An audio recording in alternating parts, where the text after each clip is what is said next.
You can't predict exactly what will happen when you bring 150 committed Iowans together with a dozen farmers, scientists, conservationists, and people involved in land protection. But you know it's going to be interesting and educational. That was certainly the case at the Drake University Soil 2018 conference that we held here in Des Moines. This is Professor Neil Hamilton from the Drake University Agricultural Law Center with today's Our Water, Our Land. The topic today is Insights and Observations from our conference Soil 2018, Turning Our Vision for Iowa's Land and Water into Action. To begin, speakers and those in attendance seem to agree on several general points. First, Iowa is seriously underfunding our efforts to protect water quality and improve soil health. There was strong support for raising the sales tax so that we can fund the Natural Resources Trust Fund and provide the type of cost sharing and funding for our water quality and land protection efforts. Second, we know we have the farming practices that will work to improve water quality and protect soil health. Third, there's a growing recognition of the need to focus on soil health, in particular, improving the infiltration capacity of the soil so that it can handle the type of heavy rains that we are receiving more frequently.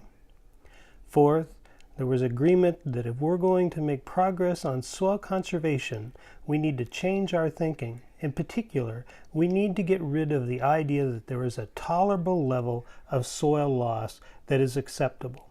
We need to move to the idea that no soil loss, no erosion is our goal. Fifth, we need opportunities for people to get outdoors if we want them to understand how land and water are part of the ecosystem and to recognize how a healthy environment is an effective tool for economic development. Here are some specific ideas that speakers shared.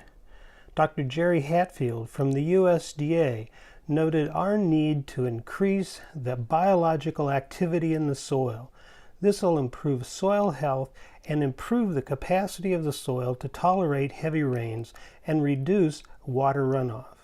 Liz Garst, a banker and farmer from Coon Rapids, noted the challenge we face in dealing with soil conservation.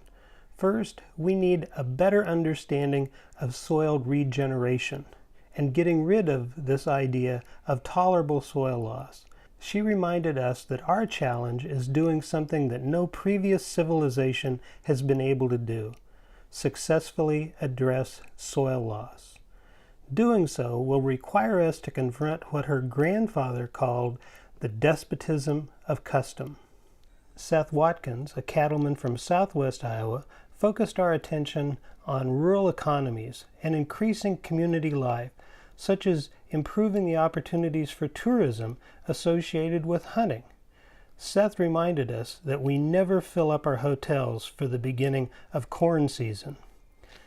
Grazing the way Seth does allows him to incorporate many water quality and soil health improvement practices. Jennifer Terry, the Iowa farm girl who heads the Iowa Environmental Council, noted that our lakes are sick and we need to return them to health. One thing we can do is to examine what our neighboring states are doing.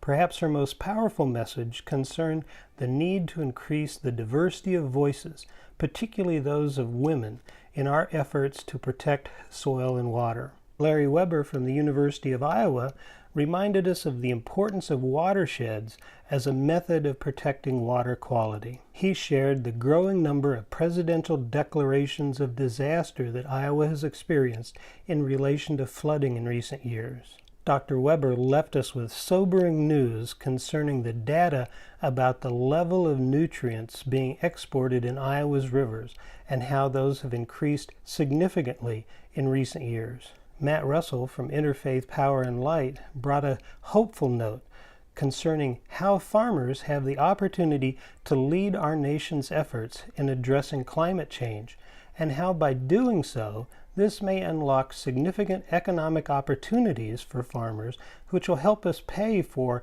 efforts to protect soil and water. Wildlife biologist Jim Pease noted that Iowa already has a plan for improving the future of our wildlife, and it's based primarily on increasing the amount of publicly owned land, particularly the large blocks of land and the corridors that are necessary to continue our efforts at wildlife restoration. Hannah Inman of the Greater Outdoor Fund detailed the exciting plans for the Central Iowa Water Trail and noted the strong support from the business community for outdoor amenities, which can be critical to job creation and retention. Well, these comments are just a sampling of what the speakers and the attendees at Soil 2018 shared.